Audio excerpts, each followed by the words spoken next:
Je vous salue tous pour ce sermon en ligne qui est diffusé aujourd'hui et je vous souhaite la bénédiction par la parole de Dieu. J'aimerais commencer par la prière. Merci Seigneur que nous avons la possibilité de diffuser ta parole aussi par ces moyens techniques. Et je te prie de guider la parole, de parler parmi moi et d'ouvrir les oreilles, d'ouvrir les cœurs pour que tu puisses nous parler aujourd'hui. Merci Seigneur. Amen. Nous sommes à la fin de l'été et ça c'est la saison des fêtes. Des fois, je pose la question, qu'est-ce que c'est une fête? Quand est-ce qu'un événement devient une fête? Les réponses les plus fréquemment mentionnées sont le premier point, la communion. Si des gens qui s'entendent bien se réunissent, ça c'est un point. Deuxième point, une fête, il faut bien qu'il y ait quelque chose de bon à manger. Et la troisième chose, c'est bien sûr, il faut aussi quelque chose à boire. Et si ces trois points viennent ensemble, il en résulte une fête pleine de gaieté, de joie. Et aujourd'hui, je vous invite à une fête. Le titre du sermon d'aujourd'hui, c'est le mariage de Jésus. Maintenant, peut-être vous objecterez, mais il n'était pas marié quand même. Ma réponse est pas encore. Mais il était invité à un mariage et nous voulons aller avec lui. Notre texte biblique a pour titre Les noces de Cana et nous voulons directement lire le texte en Jean 2. Il est évident qu'avant Jean 2, il y a Jean 1, où nous lisons du baptême de Jésus, et puis après le jour où il a appelé ses 12 élèves qui sont devenus ses disciples, et maintenant, nous sommes le 3e jour, comme le texte va le mentionner. Donc, je lis Jean 2, versets 1 à 11, où il est écrit « Or, le 3e jour, il y eut les noces à Cana en Galilée. La mère de Jésus était là. Jésus fut aussi invité aux noces avec ses disciples. Comme le vin venait à manquer, la mère de Jésus lui dit, « Ils n'ont plus de vin ?» Jésus lui répondit, « Que me veux-tu, femme? Mon heure n'est pas encore venue. » Sa mère dit au serviteur, « Faites tout ce qu'il vous dira. » Or, il y avait là 6 jarres de pierre destinées aux purifications des Juifs et contenant chacune une centaine de litres. Jésus leur dit, « Remplissez d'eau ces jarres. » Et ils les remplirent jusqu'au bord. « Puisez maintenant, leur dit-il, et apportez-en à l'organisateur du repas. » Et ils lui en apportèrent. L'organisateur du repas goûta l'eau changée en vin, ne sachant pas d'où venait ce vin, tandis que les serviteurs qui avaient puisé l'eau le savaient bien. Il appela le marié et lui dit, « Tout homme sert d'abord le bon vin, puis le moins bon, après qu'on s'est enviré. Mais toi, tu as gardé le bon vin jusqu'à présent. » Tel fut à Cana, en Galilée, le premier des signes miraculeux que fit Jésus. Il manifesta sa gloire et ses disciples crurent en lui. Nous assistons donc ici à un mariage. Nous sommes invités, ou plutôt Marie était invitée, donc aussi Jésus. Et maintenant, il prend avec ses disciples, ses futurs apôtres. Un mariage à l'époque, c'était un événement important. C'était un événement qui durait normalement une semaine. Les invitations étaient généreuses. C'était un événement presque public. Dans cette époque, ils savaient célébrer un mariage. À moins qu'ils ne soient surpris par un trop grand nombre d'invités et n'avaient pas assez de vin. À moins qu'ils n'étaient trop pauvres et n'avaient pas les sous pour acheter suffisamment de vin. Au cours des derniers jours, après son baptême dans le Jourdain, Jésus a rassemblé ses 12 élèves qui ensuite étaient appelés disciples. Et c'est maintenant sa première apparition dans le public avec ses disciples. Pourquoi justement lors d'un mariage? Pour comprendre cela, nous avons besoin d'une vue d'ensemble et donc nous devons commencer par Adam et Ève, commencer au début. Donc, nous savons que Dieu a créé le monde, que Jésus en était l'architecte et que tout était bon, voire très bon. Au paradis, dans le jardin d'Éden, il y avait la communication sans aucun stress avec Dieu. Ils vivaient en paix aussi ensemble.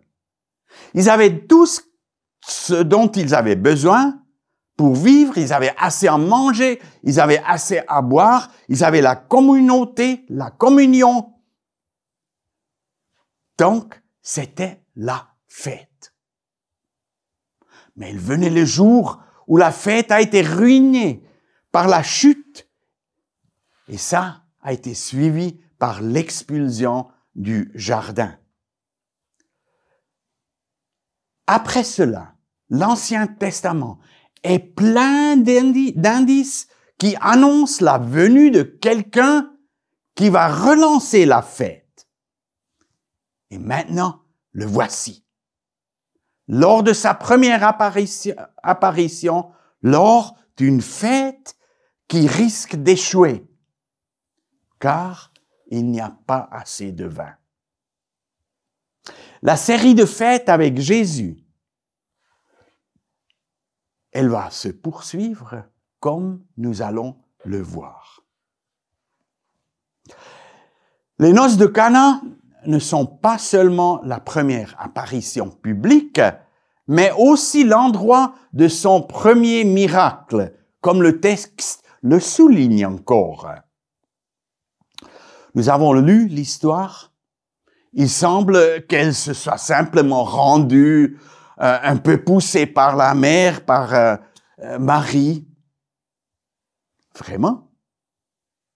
Eh bien, je vous dis, si vous croyez que Jésus est le Fils de Dieu, ou si vous ne le croyez pas, je postule que Jésus est la personne qui a influencé l'histoire du monde plus qu'aucune autre. Et c'est pas seulement moi qui le postule, il y a plein d'investigations, de publications qui font des classements où Jésus est à la première place. Une telle personne choisirait avec soin sa première apparition publique et aussi son premier miracle. Mais le miracle, il y avait un petit ennui de manque de vin, problème logistique, mais qu'il a résolu, oui, d'accord. Mais c'était pas une résurrection, il n'a même pas marché sur l'eau. Pourquoi il a choisi ça? Ben, nous allons voir ce miracle. Il est bien plus qu'un simple miracle.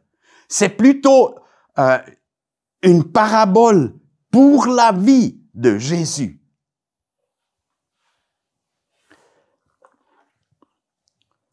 Cette histoire de Jésus, cette parabole de Jésus veut nous montrer, je mentionne 3 points. Le premier point, c'est ce qu'il est devenu. Le deuxième point, c'est ce que Jésus voulait faire. Et le troisième point qu'on va regarder, c'est ce que Jésus veut nous offrir.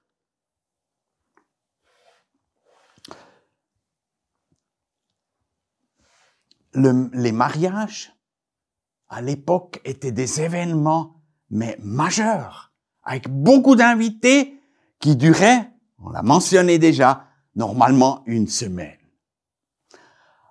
Mais à cette époque, Israël, en particulier dans la région du Nord, Nazareth, Cana et là autour, ils étaient extrêmement pauvres. Donc, comment payer tout ce qu'il fallait pour un mariage et surtout, comment payer le vin? Et puis encore, si Marie était de la parenté de Jésus, du marié, elle devait aussi payer.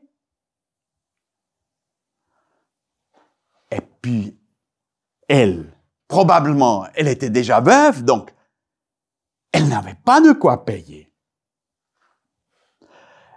Et pourtant, à ses noces, il y avait le futur roi du monde, et Marie était la seule à le savoir. Alors, venons au point, qui est-il devenu? Cette histoire veut montrer qui est Jésus ou qui il est destiné à devenir.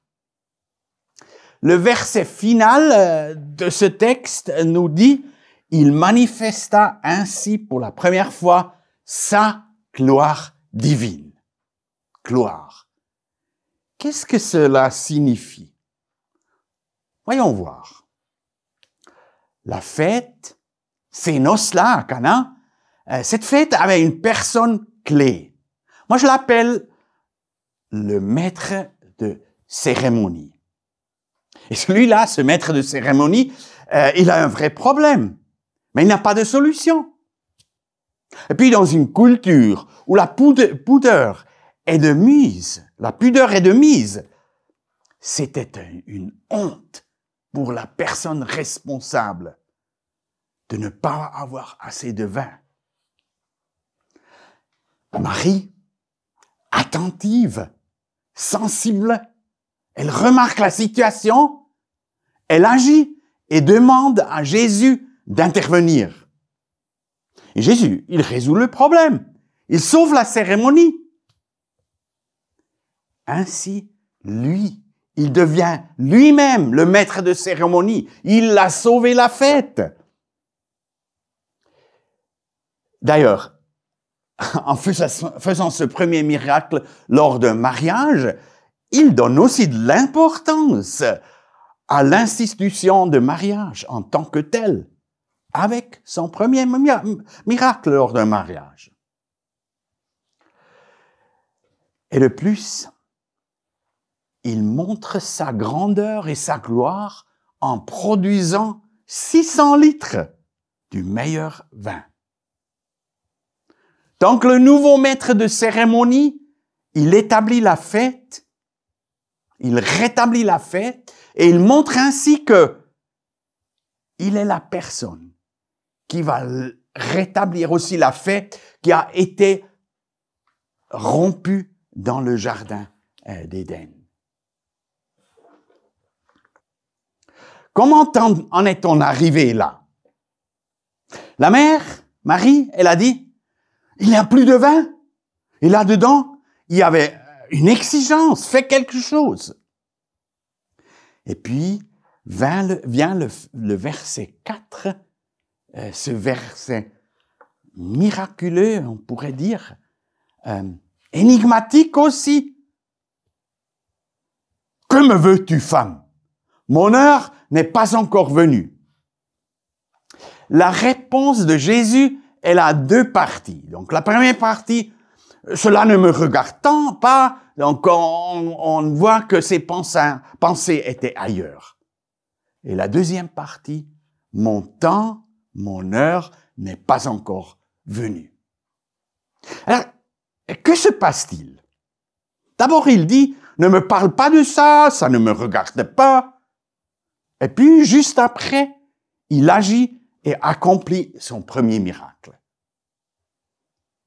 Comment expliquer ça? Mon idée, pendant des années, mon explication à moi, comment interpréter la première partie de la réponse, c'était que il était juste nouveau dans son service, il ne savait pas encore clairement quelle était sa vocation, et puis Marie vient, elle l'a poussé à maintenant aborder, à accomplir sa mission. Cette idée, cette explication, elle est certainement fausse, car celui qui a influencé l'histoire du monde comme aucune autre personne, il ne tombe pas juste par hasard dans sa mission. Et nous savons qu'il était bien conscient qu'il était fils de Dieu, déjà avec 12 ans. Les évangiles nous le disent clairement. S'il y avait un changement de perception, et il y en avait un, ce changement n'était pas chez Jésus, mais c'était chez Marie. Parce que au début, sa première phrase, elle le dit dans le rôle de mère. Et elle exprime, fais quelque chose. Mais déjà, dans le verset 5, donc juste après, elle passe du rôle de mère dans le rôle de disciple.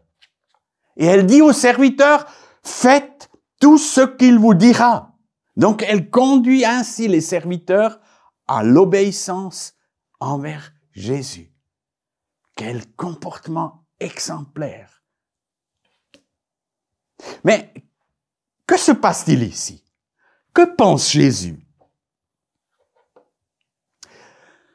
Je dirais, à chaque mariage, il y a aussi des célibataires.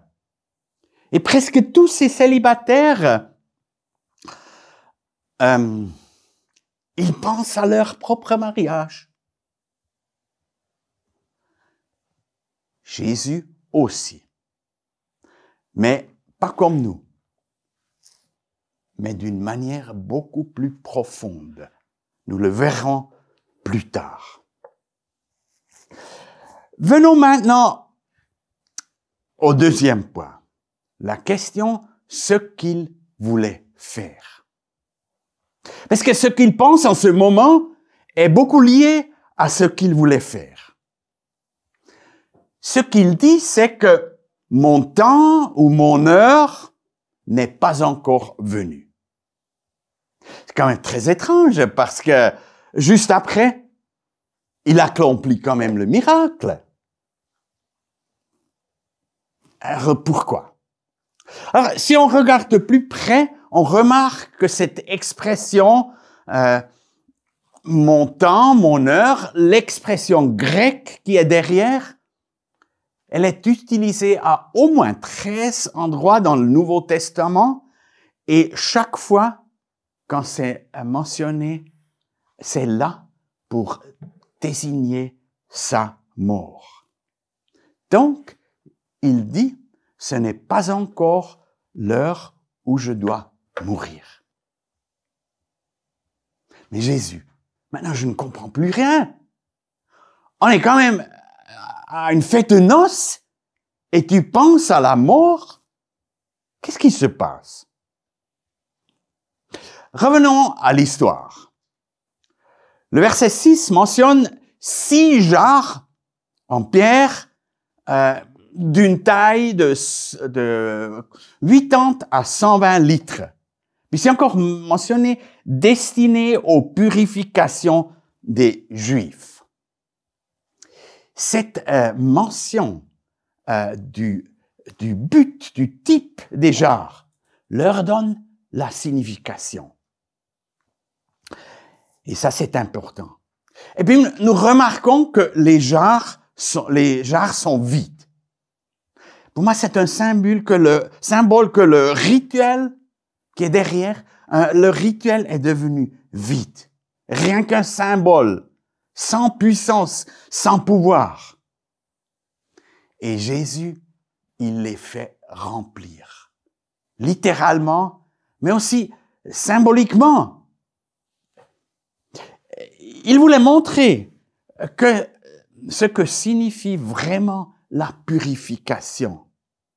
Et pour ça, il transforme l'eau en vin de grande qualité, à la grande surprise du maître de cérémonie. Mais quel choix! 600 litres de vin précieux. Nous voulons maintenant encore un peu examiner de plus près la signification du vin dont il est question ici. Le vin dans la Bible est souvent utilisé comme symbole pour le salut. En conséquence, le salut, ça veut dire aussi suivre Jésus, ça c'est quelque chose comme une fête. Nous avons lu l'histoire dans le livre de Jean. Si Matthieu avait écrit cette histoire, il aurait ajouté la référence un peu comme ça, afin que s'accomplisse ce que Dieu avait dit par les prophètes, et puis il aurait pu mentionner Isaïe 25, où c'est écrit « Sur cette montagne, l'Éternel, le Maître de l'univers, prépare pour tous les peuples, un festin de plats succulents, un festin de bon vin, de plats succulents, plein de moelle, de bon vin clarifié. » La Bible nous montre que la relation avec Dieu est beaucoup plus de connaître, de savoir, et même plus que d'obéir la parole de Dieu. Le salut, c'est une expérience sensorielle. Le psaume 34 nous le dit comme ça, « Goûtez et voyez combien l'Éternel est bon. » C'est pour ça que j'aime cette expression, faire l'expérience du salut, le faire avec tous les sens. Et ce mariage fait partie de cette image. Parce que l'eau insuffisante, il fallait répéter ces purifications tout le temps, c'était un travail laborieux. Et cette eau, il devient du vin de la joie. On a parlé du prix du vin. Oui, il y avait un prix, un grand prix. Le prix à payer pour que ce miracle puisse être possible, il est très élevé. Le prix, c'est le sang. Rappelons-nous l'histoire de Moïse. Quand il est rentré en Égypte, Dieu lui a donné un bâton pour faire des miracles pour les Égyptiens. Moïse, il a battu dans le Nil qui menait l'eau de vie pour le peuple des Égyptes. Et cette eau de vie est devenue du sang. Et ça, c'était une malédiction, une punition, c'était un jugement. Si ça avait duré, les Égyptiens auraient dû mourir de soif. Mais Moïse l'a arrêté. Maintenant, nous voyons que ça va dans l'autre direction. Jésus transforme l'eau en vin. Et cette fois, c'était une bénédiction, une joie. Et pour que ça devienne possible, Jésus, il savait très bien que le mariage ne peut avoir lieu que par la mort, désignée par mon heure. Il savait qu'il devra boire la coupe amère du jugement, de la mort. Et il savait qu'il devra verser son sang. Il devra prendre la malédiction, le jugement sur lui, pour que nous soyons bénis et buvions la coupe de la joie. Tim Keller, le grand pasteur, auteur, théologien américain, il l'a exprimé comme ça. Jésus, il était assis au milieu de la joie de la fête, savourant la coupe de la douleur à venir, afin que nous, assis au milieu de la douleur de ce monde, puissions savourer la coupe de la joie à venir. J'aime bien cette citation parce qu'elle nous mène dans le centre de ce que Jésus, il a fait.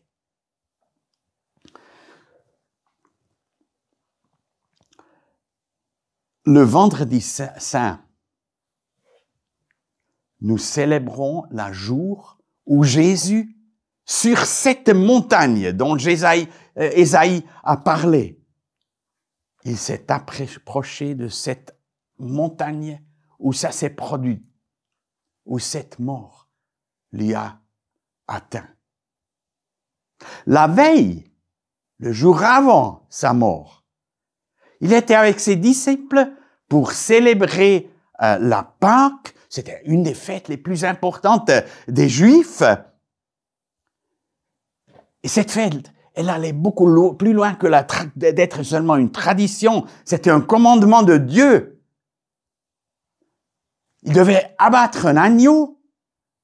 Il devait se souvenir du sang qui avait été mis aux poutres de la porte pour les protéger de la mort.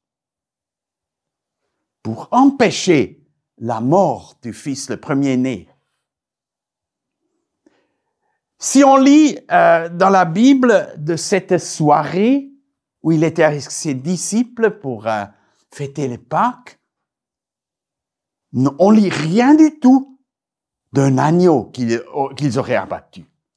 On lit du vin et on lit du pain. Le vin qui est un symbole du sang versé par Jésus, il le mentionne. Son sang qui a été versé à cause de la mort. Non, le sang qui a été versé a causé la mort de Jésus et est ainsi devenu un signe de mort. Donc nous voyons, cette fois c'est Jésus lui-même qui est devenu l'agneau. Et avec ça, il y a vraiment des fleuves de grâce, pas seulement 600 litres de vin précieux, des fleuves de grâce qui sont coulés, de l'abondance qui nous amène au dernier point, ce qu'il veut nous offrir. Avant d'y arriver, j'aimerais mentionner encore un petit point pratique sur les petites choses. Parce que le miracle, je l'ai mentionné, c'était pas un grand miracle comme la résurrection. C'était un petit problème, une manque de vin. Marie vient avec la demande, Jésus il écoute et il résout le problème. Nous pouvons en faire autant. Nous pouvons venir vers Jésus aussi avec nos petits problèmes, avec les petits soucis quotidiens, mais aussi avec les grandes préoccupations. Viens à Jésus avec ta tristesse qui te préoccupe actuellement. Apporte-lui les difficultés que tu as au travail. Dis-lui de tes problèmes avec ton adolescent, aussi de tes problèmes relationnels, des désirs inassouvis. Viens avec lui, il va écouter. Venons maintenant au dernier point, ce qu'il veut nous offrir. Nous avons vu que pendant les noces, les pensées se tournent vers son propre mariage. Les célibataires, ils se posent des questions. Comment il sera mon mariage? Vais-je me marier? Peut-être aussi, qui est-ce que je vais marier? Mais aussi des personnes déçues, peut-être divorcées. Le mariage était tellement beau, mais maintenant, c'est toute différence. Et c'est là que Jésus intervient. Il intervient dans cette histoire. Nous avons entendu, il pensait à ses noces. Mais il était resté célibataire sur cette terre. À quoi pense-t-il exactement?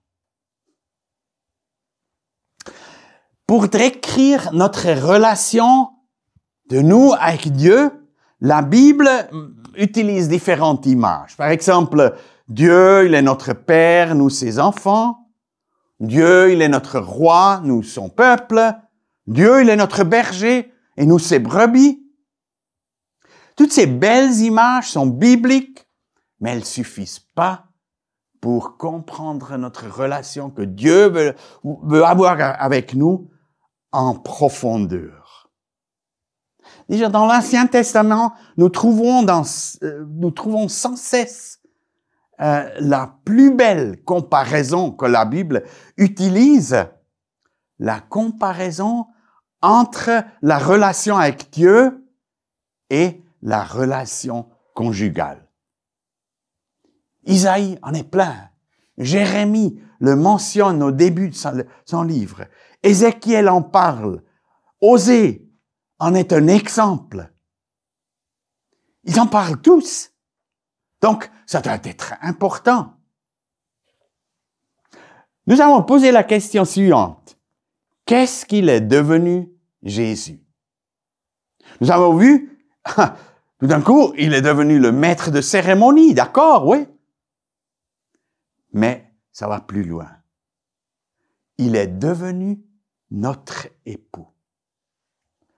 Nous trouvons cette annonce lors de la dernière fête de Pâques avec ses disciples, lorsqu'il dit « Je ne boirai plus désormais de ce fruit de la vigne jusqu'au jour où je le boirai avec vous dans le royaume de mon Père. » Il évoque ainsi la dernière coupe, celle des noces célestes.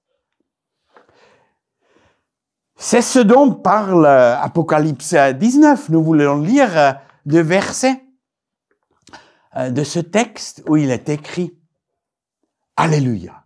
Réjouissons-nous, soyons dans la joie et rendons-lui gloire, car voici venu le moment des noces de l'agneau et son épouse s'est préparée.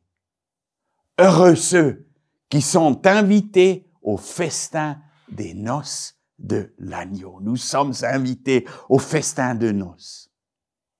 Et je peux vous dire, tous les mariages de la terre, de cette terre, ne sont rien compris à cette fête qui va venir. Ce sera pas un jour comme chez nous, pas 3 jours, pas une semaine. Cette fête, elle va jamais arrêter. Elle va continuer. Et nous trinquerons avec Jésus. Quelle joie! Quelle joie que ce sera. Cette attente, elle me remplit d'une joie profonde. Des fois, mes émotions vont au-delà. Et c'est ce que Jésus nous offre à tous. Même aux célibataires qui n'ont pas encore pu se marier, même aux déçus, divorcés peut-être, cet époux, il va jamais te décevoir. Si nous gardons cela dans l'esprit, cela relativise notre désir d'un mariage idéal.